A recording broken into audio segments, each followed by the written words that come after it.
Men tushunganim, taqdiri azalda albatta turmush o'rtoq yozilgan bo'ladi. Chunki undan tug'ilajak farzand taqdiri lavhul mahfuzga yozilgan. O'shaning uchun ko'pchilik xotinidan, eridan yoki atrofdagilardan, ota-onasidan ayniqsa nolayotganlar, men o'ylayman, to'g'ridan-to'g'ri Xudoga isyon qilyapti. Chunki sen noto'g'ri tanlab bergansan menga.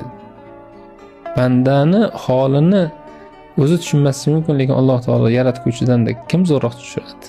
Matching masalasida unga teng keladigan yo'q-ku. Eng sizga munosib mosini bergan, ayni shu bilan siz imtihoningiz ham shu bilan. Biz narsani o'zgartirib, bizga berilgan narsani o'zgartirib, keyin komfort xohlaymizki, haligi biror bir narsaga erishamiz, baxtli bo'lamiz. Yo'q. O'zgargan taqdirda baxtli bo'lmaysan, chunki seni ichingda. Boshida savol berdingiz, halovat masalasida. Halovat kimda bo'lmas ekan, u badbaxt bo'lib qolaveradi. Faqat hashamat ichida badbaxt bo'ladi. Ya'ni kimdir o'ylaydi, kvartiradan uchastkaga chiqsam baxtli bo'laman deb.